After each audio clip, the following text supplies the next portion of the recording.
بسم اللہ الرحمن الرحیم۔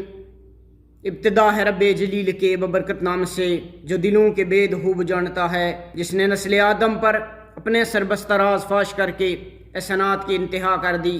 سامعین و ناظرین، انسان اس مقام تک نہیں پہنچ سکتا جہاں تک اسے پہنچنا ہے اگر اس کے اندر صبر نہیں آتا۔ صبر اپنے مزاج کے خلاف، صبر اپنے اندر کے حسد کے خلاف، صبر اپنے اندر کے تکبر کے خلاف، صبر نفس کی کلابازیوں کے خلاف، صبر روح کی گلاٹیوں کے خلاف، صبر اپنے دشمن کی عداوتوں کے خلاف، صبر اللہ کی مدد آنے تک کا صبر، آسمان کے دروازے کھلنے تک کا صبر، صبر ان تنہائیوں میں جو دنیا کی ہر بڑی ہستی کو حاصل ہوا جب اس نے کلمہ حق بلند کیا، صبر اپنی علم کی بدماشیوں کے خلاف، صبر مقاموں پہ 5 کے فرعون بننے کا صبر، صبر کسی کو حقیر سمجھنے کا صبر، صبر کسی امیر سے مغلوب اور مرعوب ہونے کا سفر۔ دنیا کے سب سے میننگ فل سفر تنہائی میں ہوتے ہیں۔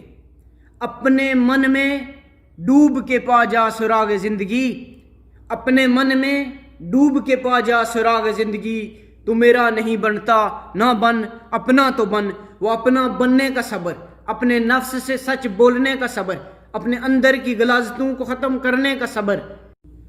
سامعین، انسان انہی ہاتھوں سے کسی کو تھپڑ مار سکتا ہے، کسی سے تھپڑ کھا سکتا ہے۔ ان ہاتھوں کو روکنے کا صبر، محفل میں سنجیدگی اپنانے کا صبر۔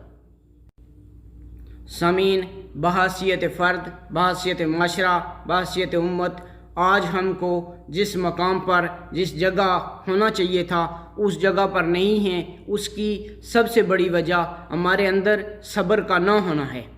ہمیں ہر حال میں صبر کا دامن ہاتھ سے نہیں چھوڑنا چاہیے۔ اسی لیے اللہ تعالیٰ قرآن میں فرماتے ہیں ان اللہ مع الصابرین، یعنی اللہ صبر کرنے والوں کے ساتھ ہے۔ جو زندگی کی کسی بھی فیلڈ میں ہوں وہ صبر کا دامن اپنے ہاتھ سے نہیں چھوڑتے اور وہ کامیابی اور کامرانی ان کا مقدر بنتی ہے۔ آج کے لیے بس اتنا ہی، ملتے ہیں اگلی ویڈیو میں، تب تک کے لیے اجازت دیجیے۔ اللہ حافظ، یار زندہ، صحبت باقی، والسلام۔